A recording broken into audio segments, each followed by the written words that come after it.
Cigarette খেলে নামাজ হবে কি? সিগারেট খেলে তার সাথে নামাজের আসলে কোনো সম্পর্ক নেই, বরং সিগারেট বা ধূমপান করা এটা সম্পূর্ণ গুনাহের কথা।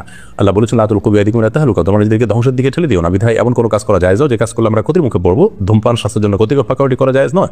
আর আরও অনেক কারণে এটি নিষিদ্ধ। ইসলাম শরীয়তের দৃষ্টিকোণ থেকে এটি গুনাহের কথা ধূমপান করা। কিন্তু ধূমপান করলে তার সালাত হবে না, ব্যাপারটা এমন না। ধূমপান করে যখন সে মসজিদে যাবে, মুখ পরিষ্কার করে যাবে যাতে কোনো গন্ধ না থাকে, সেটি আরেকটি নির্দেশনা পৃথক। এরপরে টিটু পপি আপনি লিখেছেন, আজান শোনার সাথে সাথে জবাব দেওয়া উচিত নাকি সম্পূর্ণ শোনার পর দিতে হবে? এর উত্তর হলো যে আজানের বাক্যগুলো শোনার পর আমরা দিয়ে যাবো, মুয়াজ্জিন বলার পরেই আমরা দিব। কিন্তু সম্পূর্ণ আজান মুয়াজ্জিন শেষ করবে, তারপর আমি একটা করে বলবো। ব্যাপারটা এরকম নয়। মুয়াজ্জিন যখন আল্লাহু আকবার আল্লাহু আকবার বলবে, তখন আমরা আল্লাহু আকবার আল্লাহু আকবার বলবো। মুয়াজ্জিন যখন আশহাদু আল্লা ইলাহা ইল্লাল্লাহ বলবে, তখন আমরা আশহাদু আল্লা ইলাহা ইল্লাল্লাহ বলবো। কারণ বিষয় সহিহ মুসলিমের হাদিসে আমরা দেখতে পাই, নবী করিম সাল্লাল্লাহু আলাইহি ওয়াসাল্লাম বলেছেন, মুয়াজ্জিন যখন আল্লাহু আকবার বলবে, তোমরা আল্লাহু আকবার বলবে। মুয়াজ্জিন যখন আশহাদু আল্লা ইলাহা ইল্লাল্লাহ বলবে, তোমরা আশহাদু আল্লা ইলাহা ইল্লাল্লাহ বলবে। মুয়াজ্জিন যখন হাইয়া আলাস সালাহ হাইয়াল ফালাহ বলবে, তখন তোমরা লা হাওলা ওয়া কুওয়াতা ইল্লা বিল্লাহ বলবে। এখান থেকে বোঝা যায় হাদিস থেকে যে বাক্যগুলো মুয়াজ্জিন বলার পর আমরা বলবো।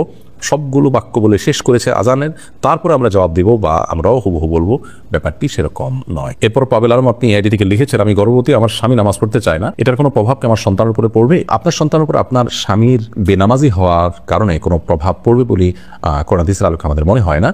কারণ হলো আল্লাহ রাব্বুল আলামিন একজনের দায়ে এর বোঝা, একজনের পাপের বোঝা অন্যজনের উপর চাপান না। তবে অবশ্যই মা বাবা দিনদারি, তাদের তাকওয়া, বিশেষ করে মায়ের ব্যক্তিগত তাকওয়া চর্চা সন্তান গর্ভে থাকাকালের সময় এটার ইতিবাচক প্রভাব সন্তানের উপর পড়ে। কিন্তু তাই বলে জন্মদাতা বাপ তিনি খারাপ কাজ করলেও তার প্রভাব গিয়ে সন্তানের উপর এমন নয়।